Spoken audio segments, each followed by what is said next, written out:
Assalamualaikum warahmatullahi wabarakatuh. Auzubillahi minasyaitonirrajim. Bismillahirrahmanirrahim. Yashabu allam yarahu ahad. Apakah dia mengira bahwa tidak ada sesuatu pun yang melihatnya? Tidak ada kejahatan yang sempurna pun, tidak ada kebaikan juga yang sempurna.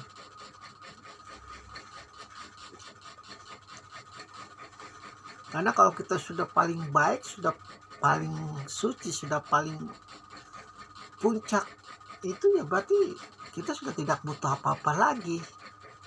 Hidup pun sudah mati artinya.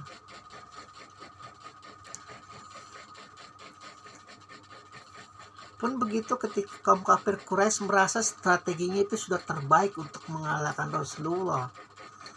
Sudah paling tidak ada celah untuk tidak membunuh Rasulullah. Rasulullah sudah dikepung sedemikian rupa. Kepalanya banyak yang memperebutkan dengan iming-iming 100 untanya itu.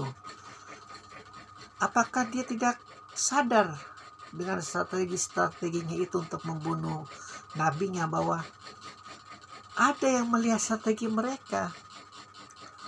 Ya, secara ilmiah, secara empiris ya mungkin ada mereka yang memiliki batin tersembunyi kebaikan,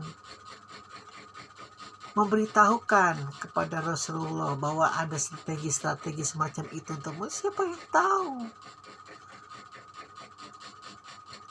Itu kalau lewat akar nalar logika. Tapi kalau memang Allah yang berkata seperti itu, yang melihat ya Allah sendiri. Kebusukan-kebusukan manusia itu,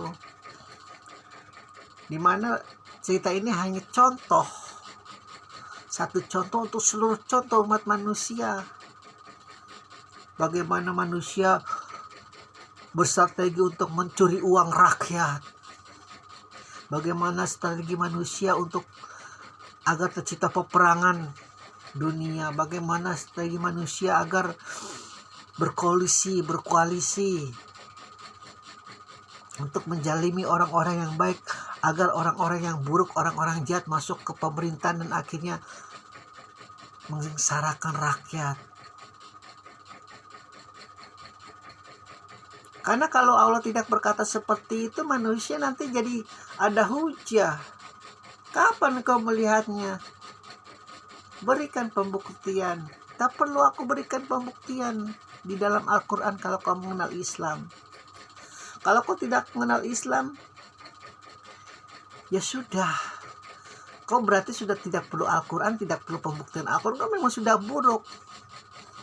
Sudah tidak perlu dibahas lagi. Tempatmu sudah layak. Hatimu sudah mengiyakan, akalmu sudah mengiyakan. Di mana posisimu?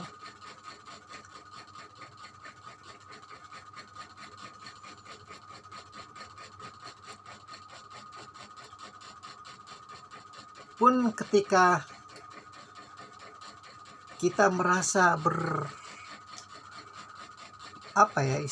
merasa memiliki andil untuk menegakkan Islam, merasa memiliki peran untuk menegakkan Islam. Jadi bisikan-bisikan anak tua tuh membisik, kalau nggak ada engkau yang hebat, yang pandai berbicara, yang pandai berdakwah, umatnya Rasulullah pasti tercerai-berai, pasti hancur dulu lantak. Itu luar biasa tuh, godaan-godaan. Semakin tinggi ilmu manusia itu semakin besar iblis bisikannya.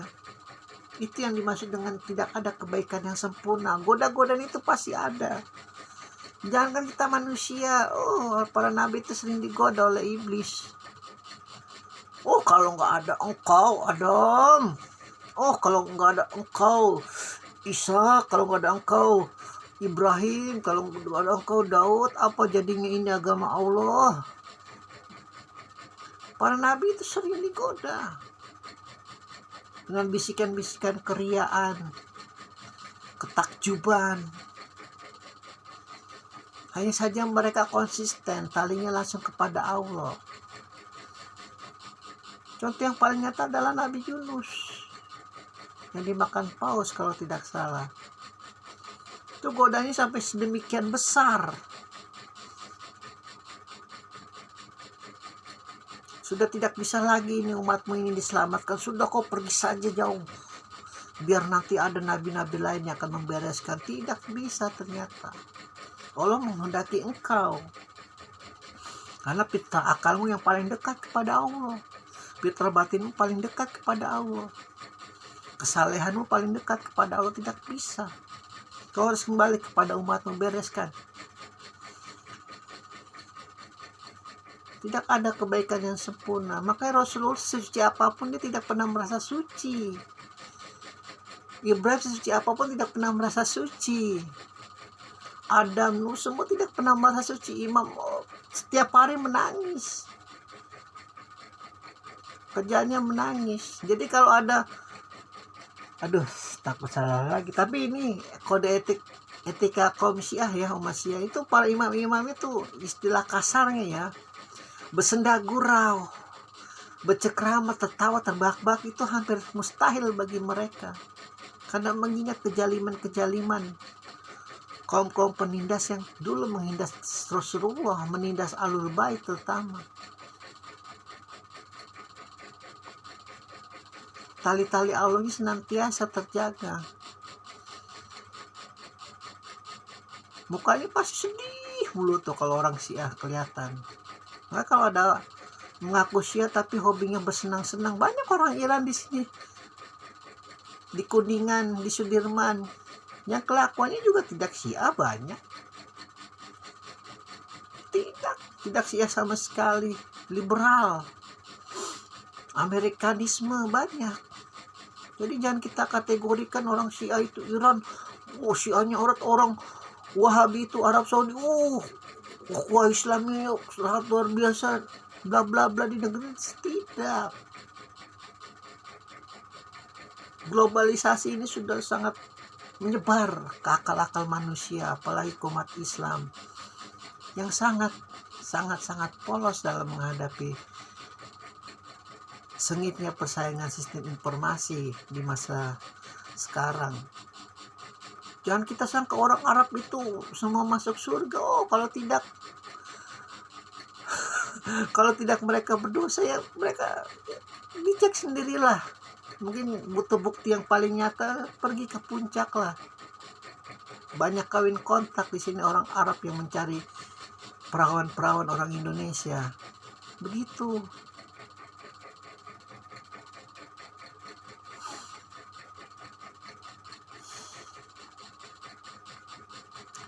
Jadi ketika pada saat strategi itu mulai dijalankan, menggelengkan istilah kasarnya, seperti kalau di bahkan manusia menggeleng-geleng kepala, itu kelakuan ciptaanku itu. Ya Allah, iblis kok bisa saja iblis